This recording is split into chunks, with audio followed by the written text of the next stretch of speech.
Araw mga lods, mga idol. So usapang center bearing tayo ngayon. So paano ba malalaman kung sira na ang center bearing? Yung ganito mga lods, mga idol. So ito yung itsura ng center bearing. Yan, kung nyo makikita. So para sa maliit na sakyan to, sa Tamaro FX to. At itong isa naman ay para sa truck mga lods, mga idol. Yan. So paano ba malalaman kung sira na? At kung paano ba tanggalin sa kanyang kabitan o sa kanyang propeller para palitan mga lods, mga idol. So meron tayo ngayong bago rito. So ikakabit natin ito mga lods, mga idol, dahil magpapalit tayo ng center bearing. So tara, papakita ko sa inyo mga lods, mga idol. Sa ating propeller mga lods, mga idol, dito nakakabit ang ating center bearing. Yan, ito yung pinakita ko sa inyo kanina. Kasi yung pinakita ko sa inyo, ito yung bago. So ito pa yung luma na papalitan natin. So ang center bearing ay nakakabit sa ating propeller. So ang propeller na itong mga lods, mga idol, ay nakakabit sa 6-wheeler truck na yan mga lods, mga idol. So ang center bearing mga lods, mga idol, ay nakakatulong din siya para yung load ng ating propeller, dahil mahaba ang ating propeller, ay dagdag para suporta, para yung bigat ng ating propeller ay hindi nakadepende lang doon sa ating differential at ating transmission. At syempre ito rin yung nag-a-align sa ating propeller, dahil nga mahabang ating propeller.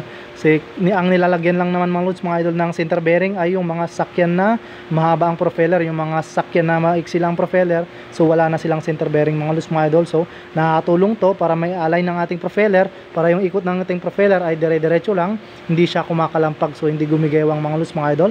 Kaya pagka ang ating center bearing ay sira na, so ang mangyayari dyan mga lods, mga idol, ay kakalampag yung ating propeller. So maririnig mo yan sa ilalim na may kalampag. So ang tunog niyan parang parehas sa sirang cross joint mga lods, mga idol. So meron din tayong sirang cross joint dito na papalitan. So ganun ang tunog na. At syempre dahil ang center bearing ay may bearing din sa gitna, pwede rin siyang tunog bearing, yung normal na tunog ng bearing na kumikiskis kapag natuyo na siya ng grasa.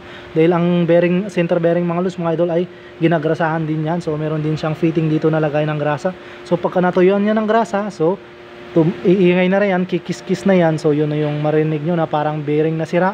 So maririnig nyo lang siya mga lods, mga idol, kapag tumatakbo tayo, umiikot ang ating propeller. So pagka nakaparking tayo, hindi nyo madidinig yon. So madali lang malaman pag sira ang ating center bearing, dahil pagka tumatakbo, doon lang siya iingay. Hindi siya iingay pagka hindi umiikot yung ating, or hindi tumatakbo ang ating sakyan. So paano ba malaman mga lods, mga idol, kung sira ang ating center bearing? So tingnan nyo lang dito mga lods, mga idol. So visual inspection lang tayo. Tingnan nyo, dito pa lang, so halata ng tuyong-tuyo siya, wala siyang grasa. So stock pa to mga lods, mga idol, ng truck na to. So yung truck na tong pinalitan natin ay 90s model pa. So mas matanda pa sa akin to mga lods, mga idol. Mga 94, 95 ganun. So mas matanda pa sa akin. So original pa to kanyang center bearing. So malamang sa malamang, dahil sa katandaan, so natuyuan na siya ng grasa. Kayo yung makikita dito sa part na gitna na to. Ayan, so sumasayaw na siya mga lods, mga idol. Kahit wala, dito naman di naman siya natuyuan ng grasa, pero yung sayaw niya na yan, pagka umikot na yan dun sa ating ilalim ng sakyan, so kakalampag na siya mga lods, mga idol, pagka ganyan na yung gewang.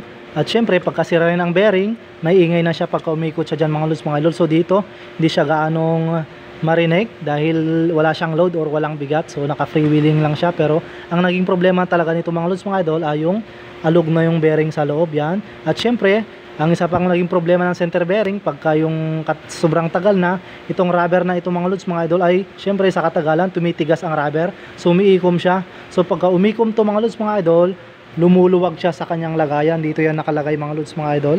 Kung nyo makikita, so dapat medyo masikip ilagay ito. Pero pagka alog na yan, so nakita mga lods, mga idol, so bitawan natin. So kusya na siyang nalalaglag. Pero pagka bago pa yan, tulad dito sa bago, inyo makikita mga lods, mga idol, ito yung bago. Ilagay ko to kanyang housing dito sa luma.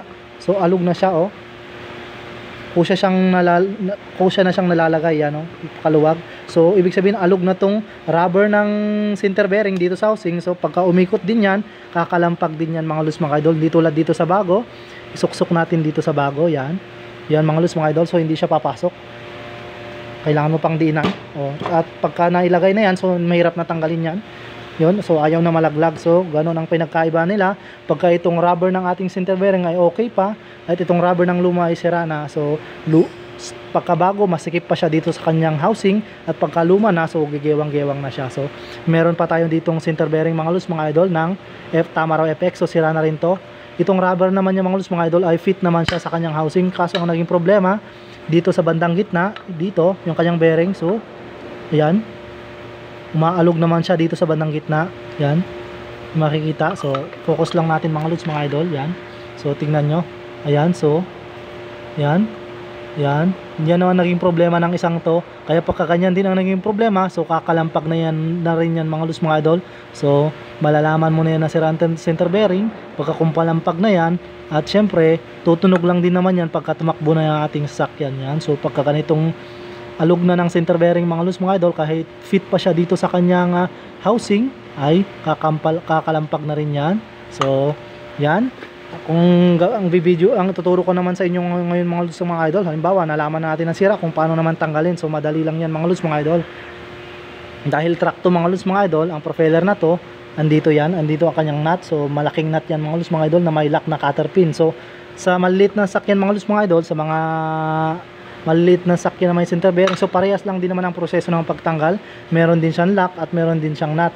Ang pinagkaiba lang nila mga lods mga idol, syempre truck ito, mas malaki yung kanyang pyesa, ang kanyang nut at ang kanyang lock. So ang unahin natin tanggalin para mapalitan natin tong lumang center bearing dahil sirang-sira na nga siya, ay tatanggalin natin tong cutter pin at ito kanyang nut. So tatanggalin natin kanyang cutter pin mga lods mga idol.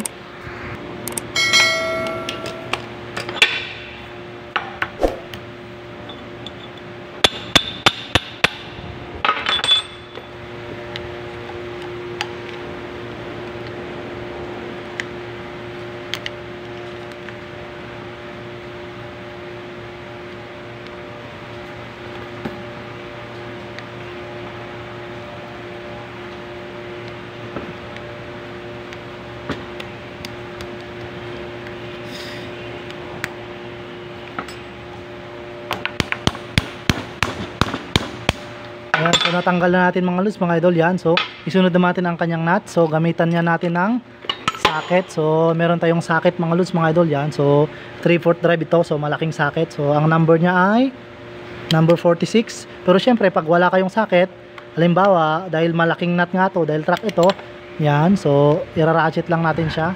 Pag wala kayo nitong socket, pwede nyo gamitan ng sinsel. Yan, sinsilin nyo lang dito mga lods mga idol.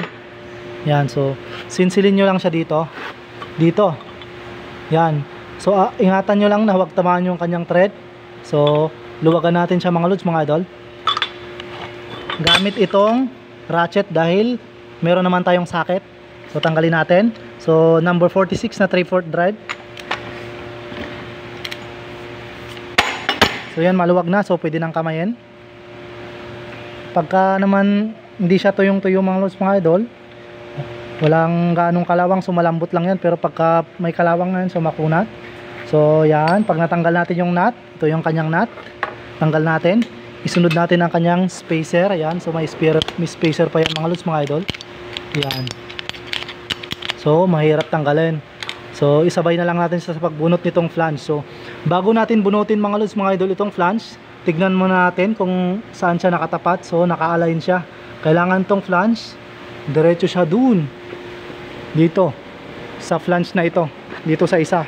Kailangan itong butas na ito, yan yung butas na dalawa na to, yung butas na yan at yung butas yan, kailangan align din siya doon sa butas na dalawa na to. So kailangan magkatapat sila doon bago natin bunutin, para pagbalik ganun din yung babalik natin. So pagka natanggal nyo yung nut, so may spacer pa doon sa loob mga lods mga idol, pero datin madukot. So bunutin mo na lang yan, kamayin mo na lang yan. Yan, ganyan lang yan tinatanggal mga lods mga idol. Yan, so andito yung kanyang spacer at ang kanyang nut, ganyan nakakabit. Tapos tanggalin natin ang kanyang isang spacer dito sa track to mga lods mga idol. So bali ganyan ang posisyon niyan.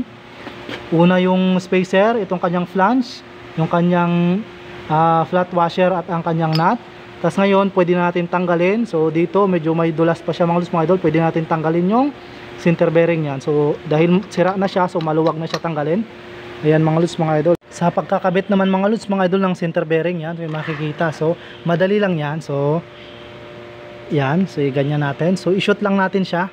So pagka ganitong may grasa naman, malinis naman at bago, so madali lang yan ikabit. So nakakamay lang yan. Yan. Yan mga lods mga idol. Yan, so nakakamay lang yan. Yan mga lods mga idol, so pumasok na siya. So medyo yan, so okay na. Tapos ilagay natin yung kanyang washer. So ito yon, dito yan nakalagay kanina, kanyang washer, yan. So dito yan nakalagay kanina. Tapos ang kanyang flange, ito kanyang flange, sunod natin. So itapat natin doon sa gitna natin doon. Kailangan ng kabit natin pa ganyan, huwag pa ganyan mga lods mga idol, dahil hindi sila magkakatapat. Pagka hindi naka-align yung mga flange na to at yung mga cross joint ay makakalampagan yan. So pa ganyan natin, dahil pa ganyan din yun sa kabilang dulo. Yun. So yan na mga lods mga idol. Yan, so spacer, tapos sunod natin ang kanyang nut. Yan. Yan, so nakabit natin. Syempre, gano'n yun. Unang-una, center bearing. Yan, so fit na siya mga lods mga idol. Sunod natin yung kanyang spacer. Dito yung makapal, tapos yung kanyang flange. Ang sunod yung flat washer at itong kanyang nut. So higpitan na natin. Higpitan na natin mga lods mga idol. Yan, so maluwag lang yan ngayon dahil malinis.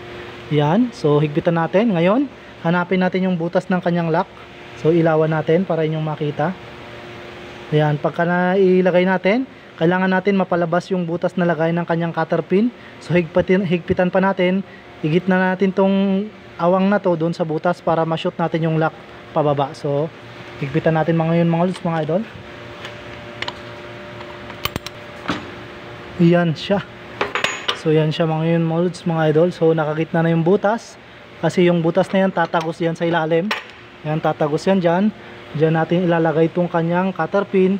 At dyan natin lalagay yung lock para hindi mabunot, or pagka lumuwag itong kanyang nut ay hindi siya mabunot pabalik dito mga lods mga idol, para safe na safe ang ating gawa. So yan, okay na siya mga lods mga idol.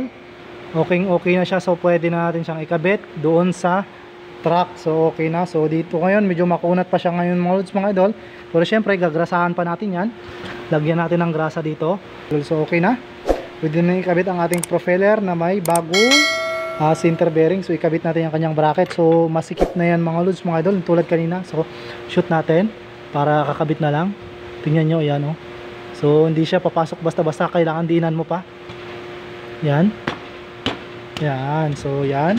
Hindi tulad dito sa luma kanina na alog-alog siya. So okay na mga lods mga idol, ang ating gawang pagkakabit ng center bearing. So ikakabit na lang natin siya sa truck mga lods mga idol. So panibagong video na lang yun mga lods mga idol. So salamat sa panonood.